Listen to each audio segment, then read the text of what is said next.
So now let's talk about option number two. Kamala Harris becomes the nominee.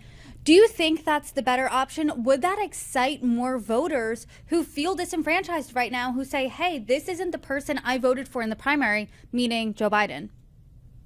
Look, these are two bad options. This is, picking between two bad options. I don't know that one is favored over the other. I think that we're in uncharted territory on both.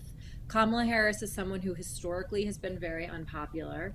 At the same time, she would be a history-making candidate. She is incredibly articulate. She is incredibly forceful.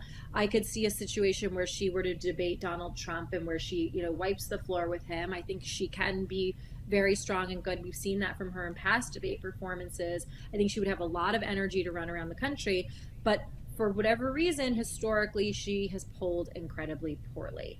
And so I think you will see a boomlet immediately if she were to take the reins, where there would be a burst of energy. I think you would see a round of press from the mainstream media that would be positive towards Kamala Harris. And then I think, it's not going to be about the first week, the second week. It'll be the 6, 8, 12 weeks that follow. What comes from there? And it's just unknown. And so it's neither of these two choices are great options, but we got to pick one, unify, and go. I am thinking, or a lot of reporting that has come out has said that the writing has been on the wall for President Biden for a while. A lot of top aides, advisors shielded him from lower levels of the White House, the press, lawmakers.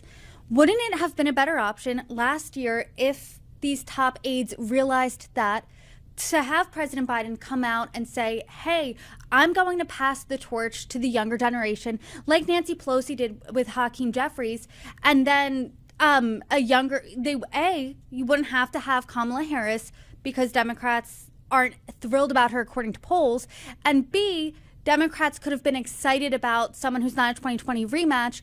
Do you think that that was a missed opportunity by Democrats? Yes, unquestionably.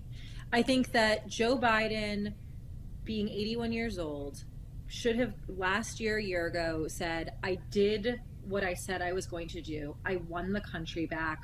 We took the country back from Donald Trump, who was, a problem of epic proportions for all of these different reasons. I stabilized things post-COVID. I came and did what I said I would do. And now it's time to pass the torch. It could have been an open primary. You could have had Gavin Newsom and Gretchen Whitmer and Josh Shapiro and Wes Moore and Kamala Harris and all of these people go in. Then the Democratic electorate would have been able to vet them, air their potential baggage, see what attacks stick and don't stick. A lot of times people are good on paper, but then you actually see them on stage or on the national field and they fall apart. There's a reason you need a robust primary process. And then the cream would have risen to the top. We would have gotten the person that the party truly wanted to get behind, and you would have had this burst of energy going into the Donald Trump election.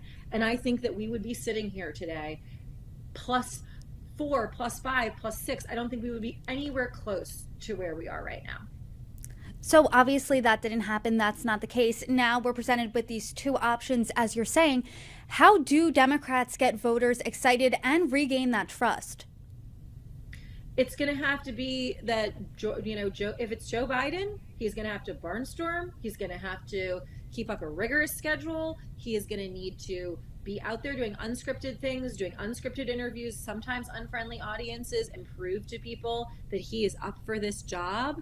And the Democratic Party is going to have to decide if it's him. We're all going to shut up and fall in line, which is something Democrats are not very good at.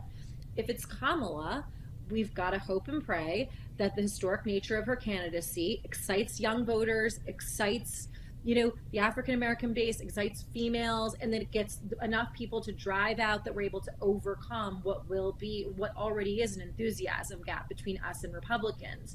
And she's got to be out there appealing to the middle. So look, on the one hand, she comes with all the Biden baggage, right? Because they can say Bidenomics caused inflation, and that's your inflation, Kamala Harris. The Middle East is falling apart and you didn't do anything about it. Immigration, that's you. And so she's still going to have to answer for Joe Biden's record and, get more nimble and go on offense and articulate a vision. But there will be this feel to that campaign that it's history making, that it's exciting, and hopefully that would be enough to propel forward and sort of give us the reset we need. But again, Neither are great options, and both are far from a sure thing.